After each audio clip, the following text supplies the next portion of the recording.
It is Wednesday, my dudes, and today is a brand new episode of Loki, episode 4, in fact. And I gotta be honest, I was extremely wrong with my Natasha sighting in the trailer, but I think my recent Wizard of Oz analogy for this show is looking like it's about to come true. If you haven't seen episode 4 of Loki yet, please, this is going to be spoiler filled, and I think this episode kind of shakes things up a lot more than any of the past episodes. So please don't watch this if you haven't seen it yet. Don't ruin this for yourself. Spoilers are starting now. First off, I think the beginning of this episode speaks to why last episode needed to be the more quiet, calm before the storm episode that it was. Now, I get it. There was a lot of conversation last week. I'll be honest. I think I even sounded more positive about the episode in my review of it and on live stream last week, despite my lackluster opinion and feelings towards it in actuality. But now, in context, and which is what I said I would really base the episode off of, the start of this episode, getting to see baby Sylvie from her version of Asgard playing with toys, being snatched by none other than Ramona Renslayer and brought to the TVA as a prisoner. Oh my goodness, did that opening sequence speak volumes because of what we had been insinuated last episode. We all saw how kind of scared and emotional Loki was in the very first episode. We all praised Tom Hiddleston's performance in that first episode and the kind of setup and the writing and plot structure of that episode. Then they took it, made it condensed, and made it applied to a little girl, a little Sylvie, and showed us her walking through the robot machine, having to answer for all the words that she's ever said and all of that. And it was really emotional. And I think that just speaks to how well this show has set things up to this point, is really giving us the information we need and then recontextualizing it later when it becomes important once again. So I absolutely loved that opening. And even the fact that the TVA ended up rescuing them, I think there was a nice amount of time of us kind of sitting with Sylvie and Loki and having them accept their impending doom, even though Loki straight up says, we're survivors, that is what a Loki is, essentially. And seeing Owen Wilson's Mobius and Ramona Renslayer have to kind of figure out where this Nexus event is coming from and where that branch is coming from. And so I really liked that they gave them enough time to process that. It wasn't just the next shot from last week's cliffhanger and then the TVA showing up to rescue them. I really, really love the interrogation scene between Mobius and Loki, mainly because I think it makes what felt like more of a chess game in the first episode become an all-out kind of battle of wits and words, and that I think is communicated through the quicker shot lengths, quicker phrases that are being thrown around back and forth between the two, the accusations coming from Mobius, and then kind of his increased anger and energy level. And the performances from both actors I think are so well done in a way that shows so much character progression even from just the first episode. I also love that in this episode we're getting to address mainly last week's shocking revelation that all of the TVA members are variants. Seeing this variant thing be addressed in this episode and done to an expert degree. I mean,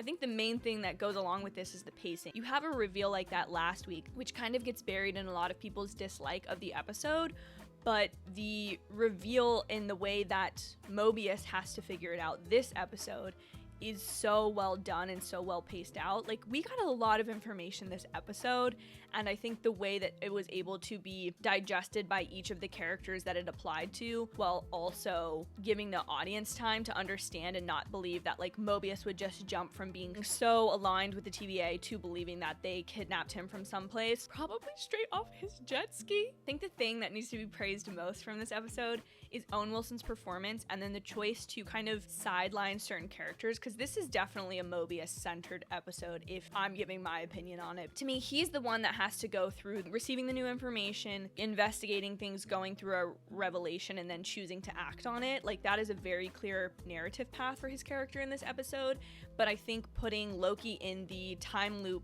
jail, which was both a great narrative device for his character, but also a really funny callback and a great way to use Sif and his life on Asgard and those people's opinions of him in such a potent way this episode. And then sidelining Lady Loki to be in her own holding cell, and then Ramona not really being with her most of the episode, even though the stuff we do see of her is pretty damning of who her character really is. So that's why I just think this is such a good Mobius episode. And when creating the show, the writers, they must have known that people would love Mobius so much that when they saw episode 3 and had none of him in it, that they were going to need a whole ton of him. Variants say, wow.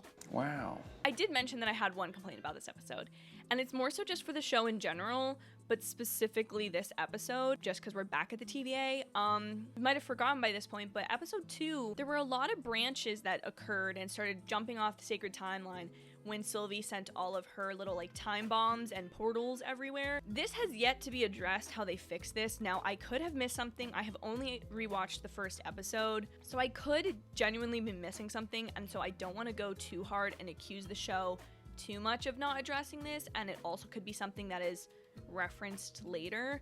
But I feel like everything is relatively calm at the TVA ever since that spike happened. Now, obviously there's a lot of cover-up going on with Ramona, the timekeepers not actually being timekeepers and all this stuff, but I understood last week why we didn't address that, because Loki and Sylvie don't know that that's going on. They're on their own. But what I don't understand is how none of the agents seem to be worried about that. I get it, I guess they could have just fixed it, but I would have liked that said in the episode instead of having to assume that they fixed it, especially when we're learning all this information about their organization and whether or not the things they believe are actually correct. So like, is that something that Ramona Renslayer and whoever is actually in charge of the sacred timeline can just say and do, is say like, oh yeah, this isn't important, like we'll fix it, or make it seem to all the other agents that it's fixed even when in reality it's not. That's just kind of something I would like addressed, but again, a minor complaint on what was such a great episode. And the most exciting part by far is that my theory about the timekeepers being animatronics was right. Now, I didn't specifically say they were animatronics. I just made the analogy to how in Wizard of Oz, you go and see the great and powerful Oz, and he's actually just this dude behind the curtain that's controlling everything. And I said it could be someone like the Watcher, who's supposed to be in What If, or some other type of like Eternals type character who's like overseeing everything. So the timekeepers, as we learn when Sylvie's sword goes straight through his neck, is an animatronic or an android, and so not actually real, not actually big and scary and powerful, but we don't know who's actually behind stuff because our lovely Loki, who we've already been confirmed is going to be back for next episode, is pruned. So that's kind of taken away immediately, but that is something I want to get to the bottom of desperately. I don't know if we're going to this season, just because, again, like I keep saying, if this is a multi-season show, that is great material for a second season. I'm just super excited that I finally guessed something, and I kind of guessed it on a whim, and now I'm correct. As we all know in my reaction videos, I am known to jump to conclusions about familiar looking things, Natasha actually being Sylvie in red lighting. I'm not an idiot. I might be stupid, but I'm not dumb. As we see in the after the credits scene, hope you stuck around for it, that the other Lokis, especially one that looks very similar to what Loki's costume looks like in the comics, they may be the key to understanding who is actually in charge of the TVA and potentially taking them down. I loved this episode. I may have liked it more than the pilot, which you guys all knew was my favorite episode to date. Think I might have liked this one more. I don't know. Upon rewatch, we'll have to see, but I'm really excited for the last 2 episodes of the show. But what did you think? Please let me know in the comments down below. Do you feel like the show is back on a track that you enjoy? Or did you not feel so great about this episode and you're not looking forward to the last 2 episodes? I want to know about it. If you like this review, please hit the thumbs up. It really helps me out. And be sure to subscribe because I'm going to be doing these for the last 2 weeks of Loki. And be sure around 9 p.m. or a little bit later tonight, Jack and I are going to be hopping on stream, as we always do, to talk about Loki with all of you. So go over to his channel, subscribe, set your reminder. He's already got the stream link up, so you can go, set a reminder, and I can't wait to talk to you guys tonight. Have an absolutely amazing rest of your day, and I will see you in my next video. Bye, guys.